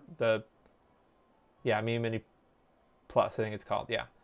Ever since I got that, my expectations in a handheld emulator are just exploded. I didn't know that handheld emulators had gotten that good, where you could switch between different consoles, different games. Sleep wake is instant. And I tried to break it. Like my son was playing Crash Bandicoot on PlayStation 1. PlayStation 1 runs fine. Like I'm sure there's some games that might break it, but my son played for hours Crash Bandicoot and there's no problems. I mean, maybe the accuracy is not there, but I haven't analyzed it. I haven't had it side by side with the real PlayStation, but yeah. So I don't know. Who cares about that? But if you do care, let me know. I'm interested in these things that are not mods because there's definitely a lot of them nowadays, and I feel like the people that are interested in modding stuff. I do like modding. That's the reason I still do the streams. But I'm just wondering at what point do most people say, hey, it's probably more realistic that I should go with something like a Mister. I think Mister is very close to like high adoption, but the problem is it's too difficult to piecemeal together. You can get a kit from someone, sure, but then you have to set up an SD card, and that could take some. If you've never done that before, or if you don't know that much about computers, whatever, that would be like, what do you mean I have to do what? And like you'd get very confused, and be stuck with something that you can't use. So we're just waiting for something like, maybe it'll be Mars, maybe it'll be the new analog N64, which they announced. I have been keeping up on news, even though I don't do weekly videos anymore. I do still retweet stuff that I see on Twitter, on X, whatever. So if you're curious, you can still follow me there. But yeah, Mars looks cool. The UI looks really neat. People underestimate the user experience stuff with Mister as far and FPGA stuff, because if that's not good, then no one's gonna want to use it, even if it's, well, not no one, but like if you ask yourself why Mister is not more popular from the outside. Like if you're a nobody, like let's say you have a friend that is interested in it, in retro gaming, right? And it's not really feasible to get all like mini consoles, whatever. I mean, maybe you could just tell them buy a Raspberry Pi and just put a retro arch or something on it and go from there, and that's the end of the story. But then if somebody asks, hey, what's an FPGA, or do you know about FPGA? Do you know about Mister? If you try to ask your friend who knows little to nothing about retro, and then going all the way from, hey, do you know what a Super Nintendo is, to, hey, let me show you how to use your Mister so that you can play all those things. It's just there's a gap in that experience, the user experience stuff. So that is what could use work for Mars and stuff. But that's just my opinion, because I think more people could and should be using FPGA stuff instead of doing mods, unless you're really into it, which is probably the reason why you're watching me or following me, is because you actually like the mod. So that's fair. But I don't think everybody that is into retro again needs to mod. Like I have a full console collection with mods, all the mods. It just doesn't seem, it's never been feasible, I don't think. It is cool, but yeah, it's a niche within a niche within a niche, I guess. Too much DIY, yeah. To get the best of the best, right? So like some things, the best is just a cable. In that case, that's great, but that is a rare case, right? Like PlayStation 2 and PlayStation 1, that's a rare, both of those have good output to the RetroTink, but yeah.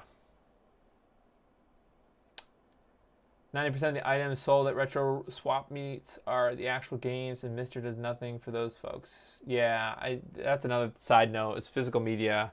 Just the unobtainium that is all the old carts and stuff, which is, flash carts was an amazing idea. Like that's a really good, for people who want to use physical consoles, flash carts was amazing. Like before, I didn't know that was a thing until like I found Bob in 2016. I had no idea that you could just buy stuff like that. I've heard about like the R4 and stuff like the DS, because that was that was a pretty popular flash cart that I heard about before I'd heard about any of the EverDrives. But then as soon as I heard about EverDrives, I was like, okay, I have to have all these. I have to buy one of these for every single one of the consoles that I have, and I did. So that was cool. But that doesn't get you the video part of it, which is probably worse. So like, I don't know. So it's just not realistic for most people. Yeah. More cores need to be announced besides DC. Yeah, I mean, I'm assuming they'll see most of the Mister ones. I feel like most of the Mister developers, I don't know. I'm not sure. I'm not sure how based on Mister it is. I don't know how easy it is to swap from one framework to the next. Yeah, I do agree that it's expensive, Leon. You missed it, Leon. I don't think you're here for the beginning, but I talked about I touched the flex cables because I had done. Yeah, I don't want to. I guess yeah, you can go back and watch the beginning. But long story short, I wanted to test my Retro Gem install, so I tested it before the stream, like a couple days ago. And I went into, just in the menu, the normal like FreeMake boot menu, where you can select all the different apps to load. just from there, I went into the OSD. So the OSD worked. That means the controller flex was soldered correctly. Went to the OSD. Everything was red, all hearts. I mean, but I never trust the initial, and it was all hearts. But I never really trust the initial one, so I did a retest, and it was giving me X's on like B4, 5, and 6 or something on the blue lines, which is the rightmost set, which is nearest to the thick, the tall crystal, clock crystal. So I just thought that maybe I didn't have a great connection on that side, but some combination of me using liquid flux and not the Amtech flux, or maybe my iron was too hot or whatever. I just kept going back over that spot until I thought it looked better. It kept happening that the X's, like I kept doing a little bit, test it, did a little bit more to try to fix it, test it, still the same thing. But then eventually it looks like I broke some of the traces from the flex cable. So I ordered again, I bought some of those. I have a DigiKey order for those clock crystals the first time. I have no idea where those went. So I bought more, wasted $10 on that. So I'm going to put the flatter clock crystal, and I have a second. Dan sent me a second flex cable. I already have it. So I'm just going to redo that portion of it. Thankfully, I don't have to do the entire mod, I don't think, because the controller mod was fine. The controller stuff was fine. But CO mentioned that it might act like that, where the retest on the OSD wouldn't give you all hearts again if you were not in a game. So I wonder if that was the problem. I wonder if it was because I was not in a game. But like, I don't know. It's hard. You can go back and watch that part of in the VOD if you really want to, or you can just wait until I get all the parts in and I'll explain it again, and we'll have another stream where I do that. So most games are actually cheap, especially the common ones. Yeah, and like the Japanese games too are more affordable depending on the. Maybe it's too hot. Stimp. I've tried lower. It doesn't seem right with solder with lead-free solder. A bunch of people have been commenting on Twitter, not to me, but about their own installs and stuff. And like, I think Krista uses like 360 or something. So I don't think my iron is too hot. I probably just used it too long at that setting. So, okay. All right. Thanks for everybody for putting up with this stream. I know it was not the exciting PS2 Gem. I mean, at least it works. I got it through the capture card.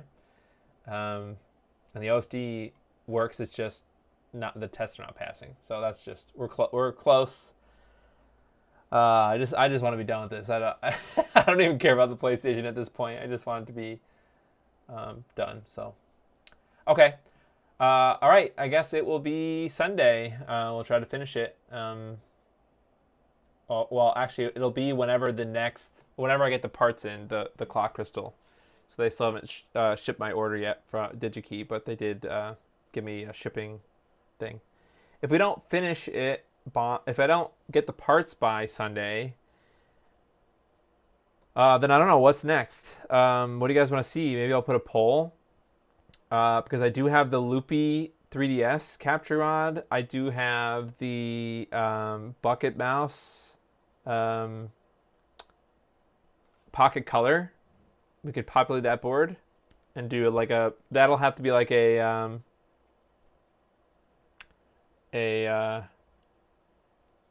what do I call it? It's like a sponsored, stream. Not like, I'm not gonna do my sponsored spiel, but yeah, I've got to at least do an unboxing of what PCBWay sent me, and then kind of talk about what the project is. So. You want me to do the Wii? I know. I have it, the Wii, my original Wii, which should be compatible with the AVE HDMI. I have it disassembled already, so installing the mod will be the easy part, but putting it back together, because I've forgotten how it goes together now.